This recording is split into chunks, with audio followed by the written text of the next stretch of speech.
The red dust of Kepler 442b swirled around Lisa Martinez as she climbed the communication tower for the third time that week. Her tool belt rattled against the metal rungs while she made her way up the 50-foot structure. The twin suns cast long shadows across the mining colony below, where 3,000 humans had made their home on this distant world. Lisa wiped sweat from her forehead and checked her scanner. The signal interference was getting worse each day. At 19, she was the youngest communication technician on the planet, but her skills with electronics made her the best choice for these repair jobs. The colony depended on clear communication with Earth and the other human settlements scattered across this sector of space. She reached the top of the tower and opened the main junction box. The circuits inside looked normal, but her scanner showed something strange. There were extra signals running through the communication array, signals that should not exist. Lisa frowned and connected her portable computer to the system. The data that appeared on her screen made her blood run cold. These were not human transmissions. The signals were encrypted, but Lisa had always been good with codes. She had learned encryption from her father, who worked in military intelligence before the family moved to Kepler 442b for a better life. Her fingers moved quickly across the keyboard as she broke through the first layer of security. The alien text that appeared was in Zephyrian, the language of the Galactic Empire that ruled this part of space. Lisa had studied it in school, like all human children were required to do. The message was clear and terrifying. The Zephyrian Empire was planning to destroy all human colonies in this sector. They called it Operation Clean Sweep. The humans were listed as pests that needed to be removed from planets that the Empire wanted for their own use. Lisa saved the data to her portable drive and climbed down the tower as fast as she could. Her hands shook as she drove her vehicle back to the colony center. She had to warn everyone. She had to tell Mayor Jake Thompson what she had found. The mayor's office was busy when Lisa arrived. Thompson was meeting with the mining supervisors about the monthly production reports. Lisa waited outside for 20 minutes before the men left. When she finally got inside, Thompson looked tired. He was a good man in his 50s who had led the colony for 7 years. "What can I do for you, Lisa?" Thompson asked. "Is there a problem with the communication system?" Lisa pulled out her portable computer and showed him the data. "Mayor, I found something terrible. The Zephyrians are planning to attack us. They want to destroy all the human colonies." Thompson looked at the screen with growing alarm. He was not a military man, but he understood the danger. "Are you sure about this? How did you get this information?" "I intercepted their communications while fixing the tower," Lisa said. "They were using our own equipment to send messages. I think they have been watching us for months." Thompson stood up and walked to his window. Outside, children played in the colony's small park while their parents worked in the shops and offices. These people had no idea that death was coming for them. "We need to contact Earth immediately," Thompson said. "And we need to warn the other colonies." Lisa nodded, but before she could speak, the building shook. A low rumble filled the air, growing louder by the second. Through the window, they could see massive ships descending from the sky. The Zephyrian fleet had arrived. The ships were huge, dark metal structures that blocked out the suns.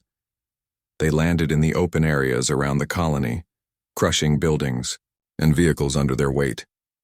Soldiers in black armor poured out of the ships, their weapons ready. Lisa and Thompson ran outside. The colonists were gathering in the streets, confused and frightened. Parents grabbed their children while others tried to reach their homes. The Zephyrian soldiers moved quickly to surround the entire colony. A tall alien in golden armor walked toward the colony center. This was Commander Vextar, his blue skin marked with the scars of many battles. His forearms carried different weapons, and his red eyes scanned the crowd of humans with disgust. "Humans of this colony," Vextar spoke in perfect English, his voice amplified by speakers in his armor. "You are now prisoners of the Zephyrian Empire. You will surrender immediately and prepare for transport." Mayor Thompson stepped forward, his hands raised peacefully. "Commander, we are citizens of Earth. We have rights under the Galactic Peace Treaty." Vextar laughed, a harsh sound that made the children cry. "Your treaty means nothing. You are pests on a planet that belongs to the Empire. Most of you will be relocated to work camps. Some of you will not survive the journey. Lisa felt her heart pounding. She still had the data drive in her pocket. If the Zephyrians found it, they would know that their plans had been discovered. But she also knew that this information could save other human colonies if it reached Earth. We have done nothing wrong, Thompson said. We are miners and farmers. We pose no threat to your empire. Silence, Vextar commanded. His soldiers began moving through the crowd, separating families and checking identification cards. When they reached Lisa, one soldier scanned her with a device that beeped loudly. This one has been near restricted technology, the soldier reported. She has accessed classified communications. Vextar walked over to Lisa and stared down at her with his red eyes. You are a spy, human child. You have committed crimes against the Empire. I am not a spy, Lisa said, trying to keep her voice steady. I am just a technician. The commander grabbed her arm with one of his 4 hands. His grip was like steel, and Lisa winced in pain. Search her, he ordered his soldiers. They found the data drive within seconds. Vextar examined it and nodded. Slowly. You have stolen classified information. This is an act of war against the Empire. Lisa saw her brother Danny in the crowd, his face pale with fear. Next to him stood Alex Carter, her boyfriend since high school. Both young men started to move toward her, but the soldiers pointed their weapons at them. Do not move, Vextar warned. This criminal will be taken to our command ship for trial. Any attempt to interfere will result in immediate execution. Lisa was dragged toward one of the landed ships, while the colonists watched in horror. She could hear her mother Maria calling her name from somewhere in the crowd. The metal doors of the ship closed behind her, cutting off the sounds of her home forever. As the ship lifted off, carrying Lisa toward an uncertain fate, the remaining colonists were herded into transport vehicles. The Zephyrian Empire had struck without warning, just as the intercepted messages had predicted.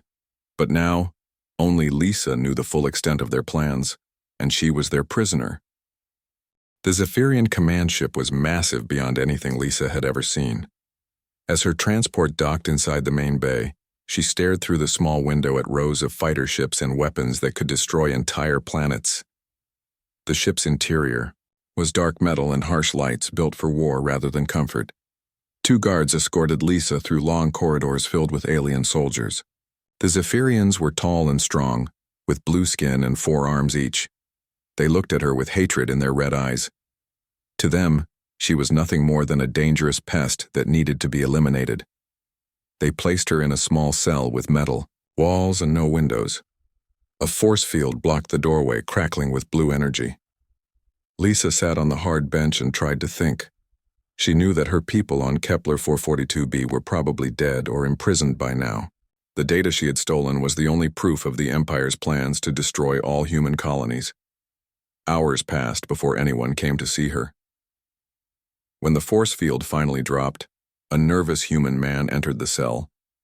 He was middle-aged with gray hair and wore the formal clothes of a diplomat. His hands shook as he introduced himself. I am Paul Richardson, he said quietly. I have been assigned as your legal representative for the trial. Lisa looked at him with surprise. Trial? What trial? The Zephyrian High Council has decided to put you on trial for crimes against the Empire, Paul explained. They want to make an example of you.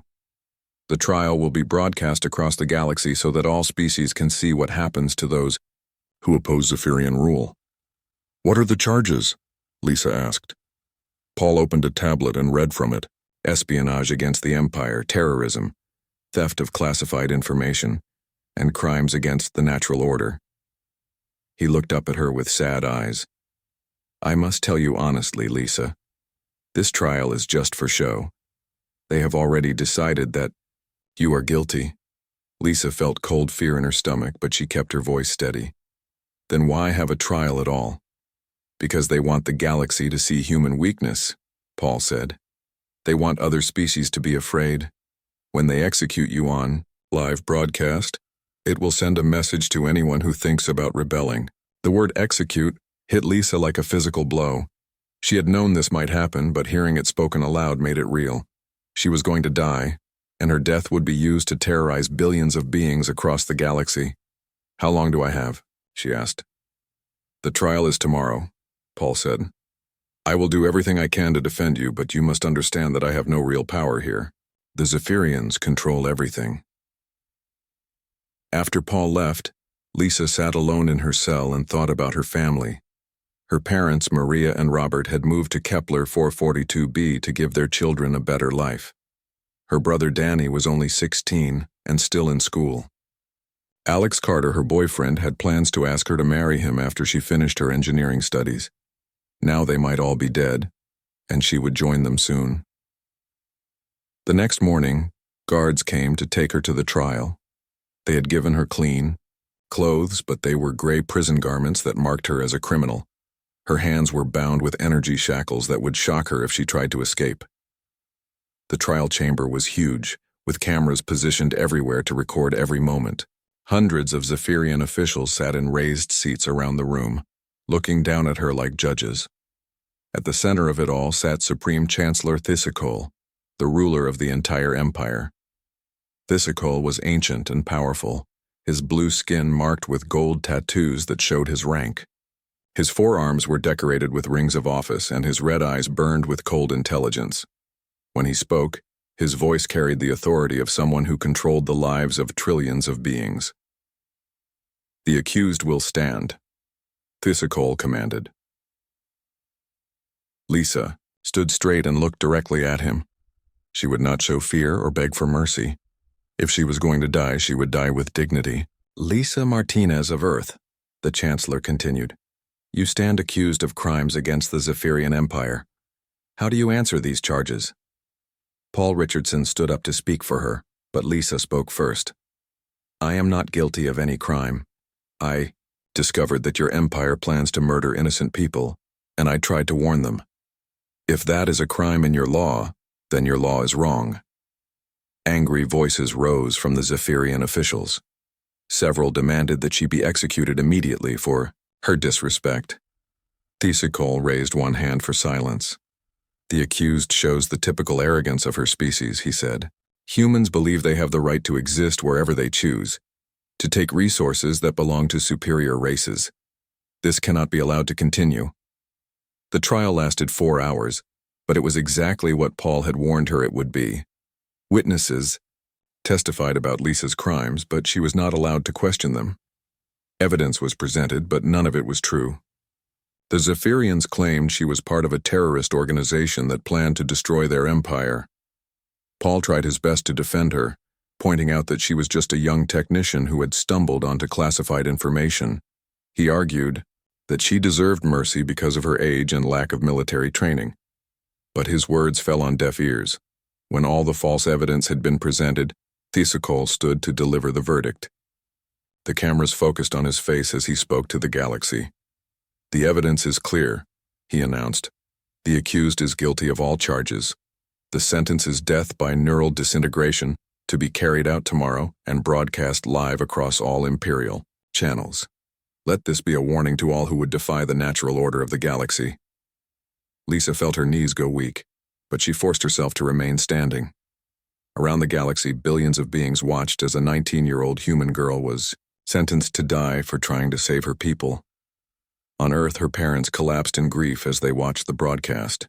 World President Catherine Brooks immediately demanded Lisa's release, threatening economic sanctions and military action. But Earth was just one small planet, and the Zephyrian Empire controlled thousands of worlds. The Chancellor ignored all pleas for mercy. Lisa Martinez would die tomorrow, and her death would prove to the galaxy that resistance was futile. As the guards led her back to her cell, Lisa thought about the data she had found. Even if she died, that information was still important. Somehow, she had to find a way to get it back to Earth. The lives of millions of humans depended on it. She had less than 24 hours to figure out how to save her people from beyond the grave. The morning of Lisa's execution arrived with the sound of marching boots in the corridor outside her cell. She had not slept during the night, instead spending the dark hours thinking about her family and the message she needed to send. The guards had allowed her one final meal, but she had no appetite for food. Across the galaxy, billions of beings prepared to watch her death. The Zephyrian Empire had promoted the execution for days, calling it a lesson for all who would dare to challenge their authority. Television screens on 1,000 worlds would show the moment when human defiance was crushed forever. On Earth, her parents Maria and Robert Martinez sat in their living room with tears in their eyes. They had tried everything to save their daughter, but no amount of money or political pressure could reach her now. Her brother Danny held their mother's hand while they waited for the broadcast to begin. Alex Carter stood outside the Earth government building with thousands of other protesters. They carried signs demanding Lisa's release and chanted slogans about human rights. But their voices could not travel across the void of space to where she waited for death. World President Catherine Brooks had spent the night in emergency meetings with military leaders and diplomats. Earth's small fleet of warships was no match for the Zephyrian Empire, but she had ordered them to prepare for battle anyway. If they were going to watch Lisa die, they would at least make the aliens pay a price for it later. The cell door opened, and 6 guards entered. They wore full combat armor and carried weapons that could kill her instantly if she tried to escape. But Lisa had no intention of running. She would face her death with the same courage she had shown throughout the trial. "It is time," said the lead guard in broken English. Lisa stood up slowly and walked toward them. They placed new energy shackles on her wrists and ankles, devices that would prevent any sudden movements. The shackles hummed with power and felt cold against her skin. The walk to the execution chamber took 10 minutes through the corridors of the massive ship. Lisa passed hundreds of Zephyrian soldiers and officers who stopped their work to stare at her. Some looked at her with hatred, others with curiosity.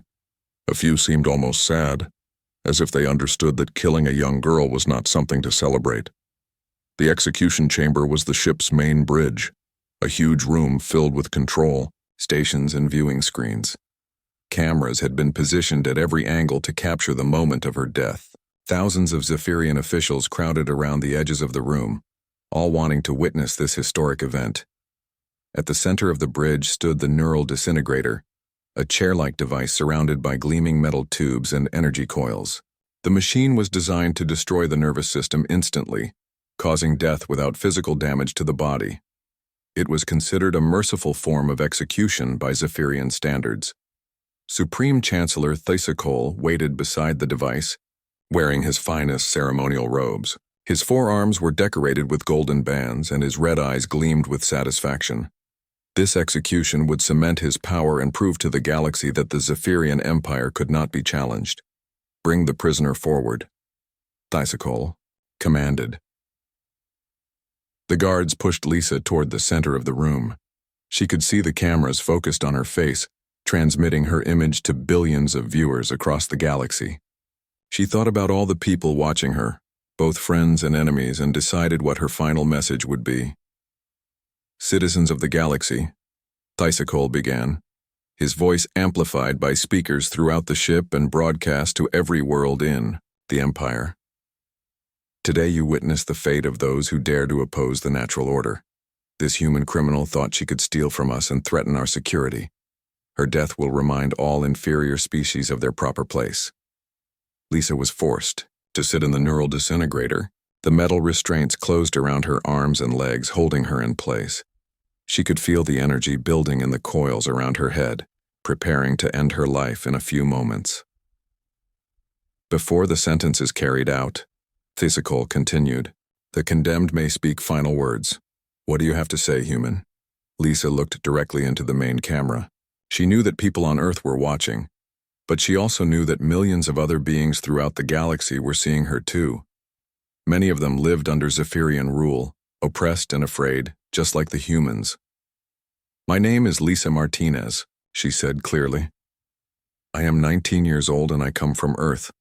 I discovered that this empire plans to murder innocent people, and I tried to warn them. They call this a crime, but I call it doing what is right." Angry voices rose from the Zephyrian officials, but Thysicol gestured for silence. He wanted to hear what else she would say. "I am not afraid to die," Lisa continued, "but I want everyone watching to know the truth. The Zephyrian Empire does not rule because they are superior. They rule because they use fear and violence against those who cannot fight back. They are not strong. They are cowards. The Chancellor's face twisted with rage. Enough! Activate the device! But Lisa was not finished. She raised her voice so that everyone could hear her final words. They want us to be afraid. They want us to kneel and beg for mercy. But I will not kneel. I am human, and we do not surrender. To bullies, we fight back no matter the cost. She looked directly at Thysicol and smiled. And you should be afraid because humanity is coming for you. The Supreme Chancellor's 4 hands trembled with fury. Execute her now. The technician at the control station pressed the activation switch. Energy flowed through the coils around Lisa's head as the neural disintegrator reached full power. At exactly 14:27 Galactic Standard Time, the device fired. Lisa Martinez died, instantly, her body remaining upright in the chair while her mind simply ceased to exist. Her final expression was not one of fear or pain, but of defiance. Even in death, she had not given the Zephyrians the satisfaction of seeing her broken. The cameras continued to record for several minutes as Thysicol delivered a speech about order and obedience. But across the galaxy, viewers had stopped listening to his words. They were thinking about the young human woman who had faced death without fear, who had called the mighty Zephyrian Empire a collection of cowards. On Earth, her family wept for their lost daughter, but they also felt pride in her courage. She had died as she had lived, standing up for what was right no matter the consequences. What none of them knew was that Lisa's death had activated something she had hidden in the Zephyrian communication systems. The virus she had planted during her brief access to their networks was now spreading at the speed of light, carried by the same signals that had broadcast her execution. In exactly 33 minutes, the Zephyrian Empire would begin to fall, brought down by the genius of a 19-year-old girl who had refused to kneel. The moment Lisa Martinez died, something extraordinary began to happen in the deepest layers of the Zephyrian communication network. A program she had written 3 months earlier detected the exact time of her execution and started to wake up. The virus called Prometheus had been sleeping in their systems, waiting for this exact moment. On Earth, Dr. Helen Carter sat in her laboratory at the International Defense Center. She was Alex's mother, and had known Lisa since the girl was 12 years old. Helen worked on humanity's most secret military projects, developing weapons and defenses that could protect Earth from alien threats. Her computer chimed with an incoming message. The signal came from deep space, transmitted on an emergency frequency that only a few people on Earth knew how to use. Helen opened the file and gasped at what she saw. The message was from Lisa, sent just hours before her execution. It contained massive amounts of data about Zephyrian military systems, fleet positions, weapon specifications, and command codes. There were detailed maps of their space territory and lists of every ship in their navy. But the most important part was a video message that Lisa had recorded in her cell. Her young face appeared on the screen, tired but determined. "Dr. Carter, if you are seeing this, then I am already dead," Lisa said. "I need you to understand what I have done. 3 months ago, I discovered something while working on quantum mathematics for my engineering classes. I found a way to break the Zephyrian communication encryption." Helen leaned closer to the screen. Lisa had always been brilliant with numbers and computers, but this was beyond anything she had imagined. "I have been secretly accessing their networks for weeks," Lisa continued.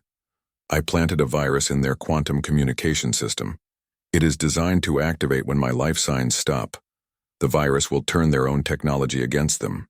The recording showed Lisa holding up a small device that looked like a normal computer chip. "This contains everything you need to coordinate an attack on their fleet. I have given you their complete military database. Use it to save our people."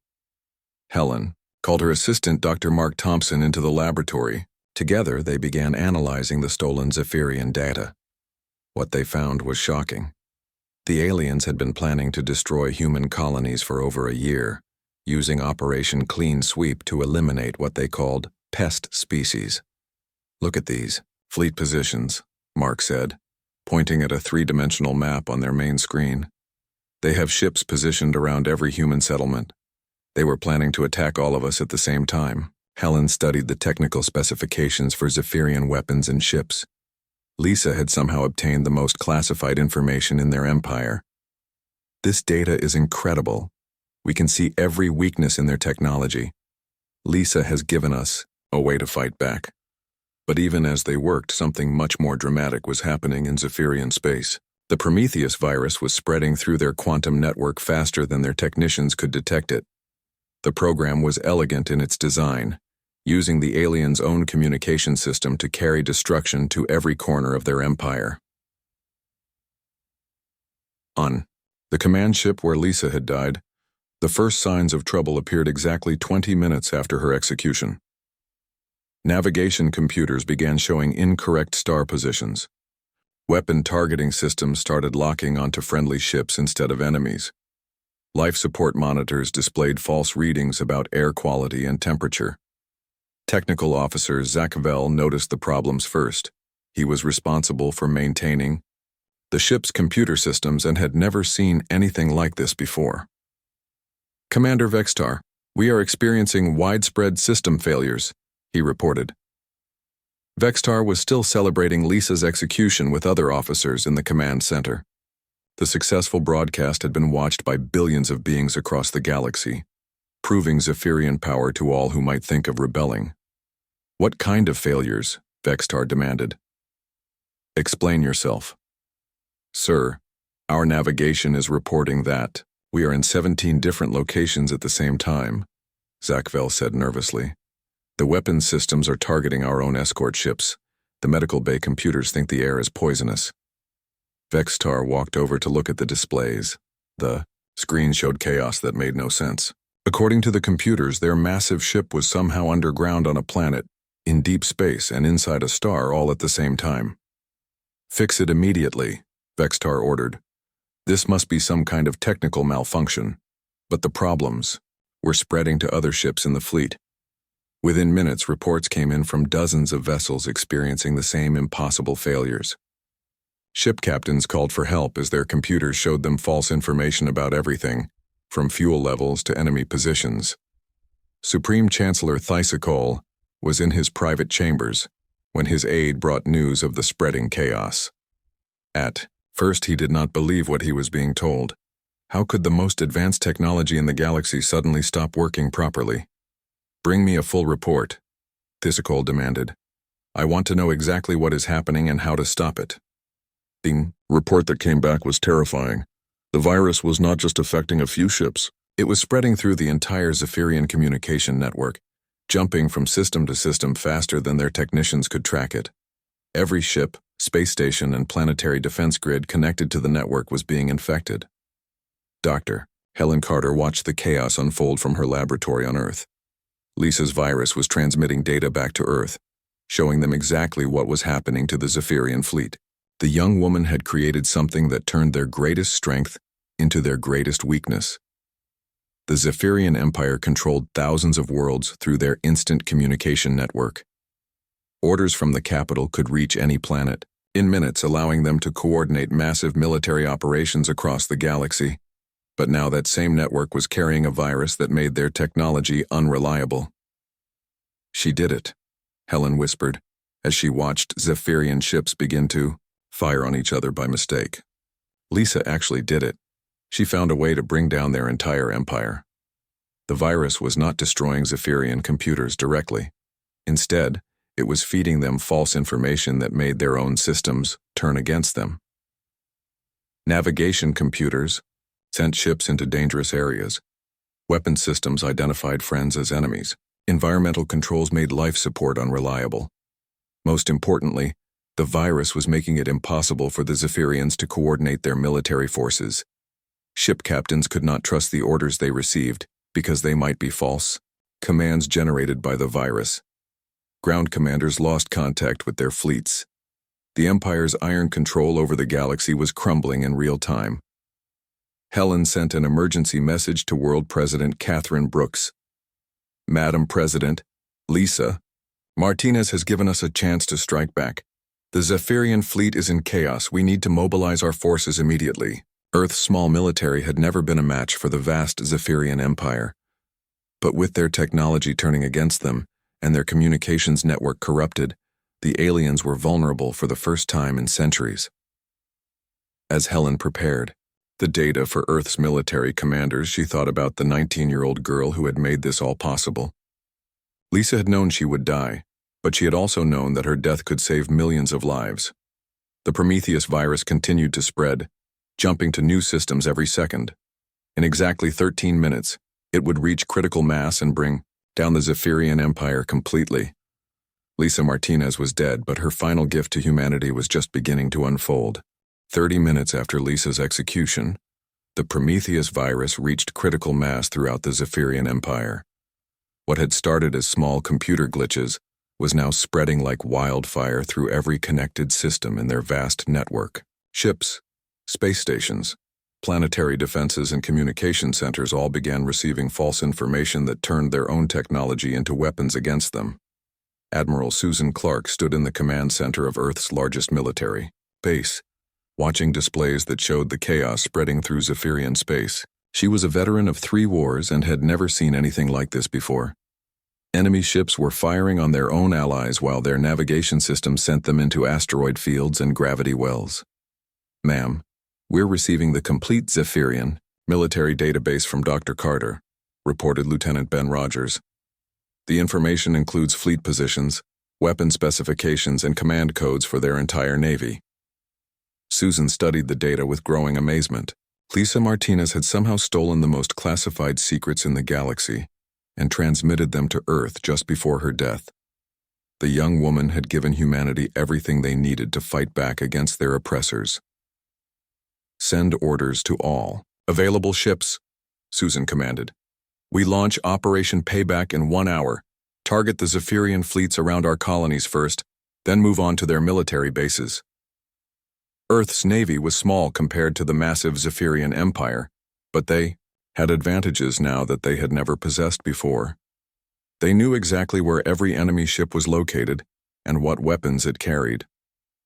More importantly, those enemy ships were too busy dealing with their own malfunctioning systems to mount an effective defense. The first human attack came at the Kepler 442b system, where Lisa's home colony had been destroyed just days earlier. Captain Jim Stone led a squadron of converted mining ships and research vessels against a Zephyrian fleet that was supposed to be guarding the planet. But when the human ships arrived, they found the Zephyrian vessels firing on each other in confusion. The Prometheus virus had convinced their targeting computers that every ship in their own fleet was an enemy vessel. Explosions lit up the darkness of space as alien warships destroyed their own allies. "All ships, attack formation," Captain Stone ordered. "Take out their command vessel first, then work your way through the rest of the fleet." The battle was unlike anything in military history. The Zephyrian ships were more advanced and better armed than the human vessels, but they could not tell friend from enemy. Some tried to retreat, only to have their navigation system send them directly into human weapons fire.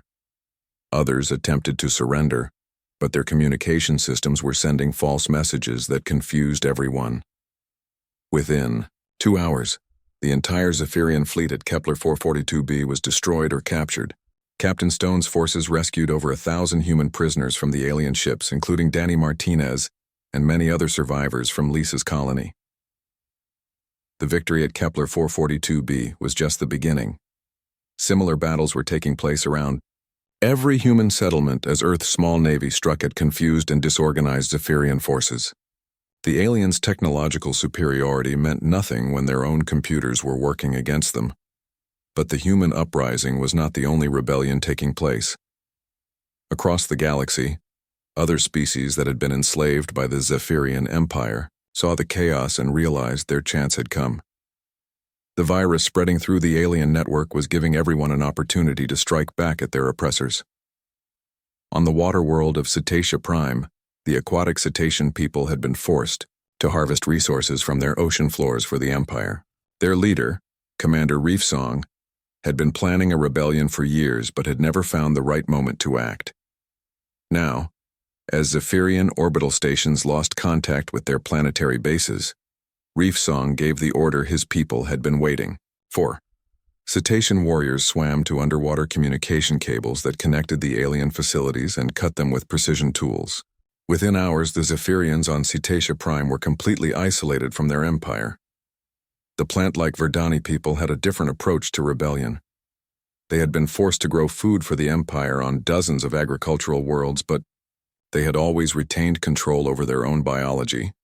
When the Prometheus virus began affecting Zephyrian food distribution systems, the Verdani simply stopped producing crops that aliens could digest. Within days, Zephyrian colonies throughout that sector began experiencing food shortages, as their supply computers told them that shipments were arriving when no ships had actually been sent. The aliens found themselves trapped on worlds where they could not grow their own food and could not trust their computers to tell them what supplies they actually had. The most dramatic rebellion came from the Altarian resistance movement. These warrior people had been fighting a guerrilla war against Zephyrian occupation for decades, led by a fierce commander named Zethara. She had learned about Lisa's execution from intercepted broadcasts and decided that the young human's sacrifice deserved to be honored. "Today we strike for the human girl who refused to kneel," Zethara told her fighters as they prepared for battle. "She showed us that even the mighty empire can be brought down by courage and intelligence." The Altarians attacked Zephyrian military bases across their home system, just as the Prometheus virus was reaching maximum effect. The aliens' defense systems were so confused by false information that many weapons turned on their own troops. Command centers lost contact with their forces while computer systems reported that successful battles were defeats and defeats were victories. Supreme Chancellor Thysicol watched the collapse of his empire from his flagship, unable to believe what was happening. Reports came in from every sector telling the same impossible story. The Zephyrian military was falling apart as their own technology turned against them. "How is this possible?" Thysicol demanded of his technical officers. "Our systems are the most advanced in the galaxy. Nothing should be able to do this to us." Technical Officer Zakvel looked up from his displays with fear in his red eyes. "Sir, the virus appears to have been planted in our quantum communication network. It is using our own signals to spread and corrupt our data. Every time we try to send a message, we make the problem worse." Thysicol felt cold terror in his chest. The empire he had ruled for 50 years was crumbling around him, brought down by a human girl who had died 30 minutes ago. The execution that was supposed to prove Zephyrian power had instead triggered their complete destruction. On Earth, Dr. Helen Carter monitored the spreading chaos with amazement and sorrow. Lisa's virus was working exactly as the young woman had designed it. The Zephyrian Empire was falling faster than anyone had thought possible, but Helen also knew the cost of this victory. A brave 19-year-old girl had given her life to save billions of others. Lisa Martinez would never see the freedom she had fought for, or know how many lives her sacrifice had saved. The Prometheus virus continued to spread, reaching new systems. Every second, in just 3 more minutes, it would achieve total penetration of the Zephyrian network. The empire that had ruled the galaxy for centuries would cease to exist, destroyed by the genius of a young human who had refused to surrender. At exactly 15 Wars Galactic Standard Time, 33 minutes after Lisa Martinez died, the Zephyrian Empire ceased to exist as a functioning government. The Prometheus virus had reached complete saturation throughout their quantum communication network, turning every connected system against them. Ships destroyed each other, space stations went dark, and planetary defense grids fired on their own cities. Supreme Chancellor Thysicol stood on the bridge of his flagship as explosions rocked the massive vessel. The ship's own defense systems had identified the bridge crew as hostile targets and were trying to eliminate them. Smoke filled the air while emergency lights flashed red warnings about hull breaches that did not actually exist. "Evacuate the bridge," Thysicol ordered his remaining officers. "Move to the Auxiliary Command Center." But Technical Officer Zakvel shook his head in despair. "Sir, the auxiliary systems are infected too. The virus has spread to every computer on the ship. We cannot trust any of our equipment." Through the viewing screens, they could see other ships in the fleet suffering the same fate. The massive dreadnought Dominion's Fist, where Lisa had been executed, was breaking apart as its own weapons fired on critical systems. Escape pods launched in all directions as the crew abandoned the dying vessel. A new explosion shook Thistle's ship, and this time it was real. The reactor containment system had failed, poisoned by false data from the Prometheus virus. The Supreme Chancellor who had ruled 1,000 worlds was about to die aboard his own flagship, killed by technology he had trusted completely. Send a message to all remaining forces. Thistle gasped as the bridge filled with radiation. Order immediate ceasefire and surrender to human forces. But there was no one left to receive his final command. The communication network that had once carried his orders to every corner of the galaxy was now completely corrupted. The empire that had lasted for centuries died with its leader as his ship exploded in the darkness of space. Admiral Susan Clark watched the destruction from the bridge of her command ship, feeling both satisfaction and sadness. The enemy who had oppressed humanity for so long was finally defeated, but the cost had been enormous. Thousands of ships and space stations were exploding across the galaxy as the virus turned their technology against them. "Ma'am, we're receiving surrender signals from surviving Zephyrian forces," reported Lieutenant Ben Rogers. "Most of their fleet has been destroyed by their own weapons, but some crews managed to shut down their computers before the virus could kill them." Susan nodded grimly. "Accept all surrenders and offer medical aid to survivors. We are not conquerors. We are liberators." The human fleet moved quickly to secure key systems and rescue survivors from the chaos. They found Zephyrian colonies where the aliens were trapped without working technology, completely dependent on other species for help. Many of the former oppressors were now refugees, begging for assistance from the people they had once enslaved. On the mining world of Kepler 442b, Captain Jim Stone led the rescue operation to find human survivors. They discovered Danny Martinez in a prison camp, along with hundreds of other colonists who had been marked for execution. The young man wept when he learned that his sister had died, but he also felt proud of what she had accomplished. "Lisa saved us all," Danny told Captain Stone. "She knew she would die, but she found a way to make her death count for something." The rescue teams also found Alex Carter, Lisa's boyfriend, working in a forced labor mine. He was weak from months of poor treatment, but his spirit was unbroken. When he heard about Lisa's sacrifice and how her virus had destroyed the Empire, he smiled through his tears. "That's my Lisa," Alex whispered, "always 10 steps ahead of everyone else." Across the galaxy, other species were emerging from centuries of oppression to reclaim their freedom. The aquatic cetaceans had taken control of their water worlds and were offering to share their advanced swimming technology with other species. The plant-like Verdani were growing new crops that could feed refugees from the destroyed Zephyrian colonies. The warrior Altarians, led by Commander Zethara, had captured dozens of former Zephyrian strongholds and were helping other resistance movements organize new governments. They erected statues of Lisa Martinez in every city they liberated, calling her the human who broke the chains. But the most important changes were happening on Earth itself. Dr. Helen Carter had been named head of the new Galactic Defense Initiative, tasked with helping freed species rebuild their civilizations. She worked day and night to coordinate aid shipments and peace talks between former enemies. World President Catherine Brooks addressed the planet in a speech that was broadcast to every human colony. "Today we remember Lisa Martinez, who gave her life to break the chains that bound us all. Her courage and intelligence freed not just humanity, but dozens of species across the galaxy." 1 year after the fall of the Zephyrian Empire, a great memorial was built on Earth in Lisa's honor. Representatives from 50 different species came to the dedication ceremony, each bringing gifts from their homeworlds. The memorial was a simple black stone with Lisa's final words carved in gold. "I am human, and we do not kneel to bullies."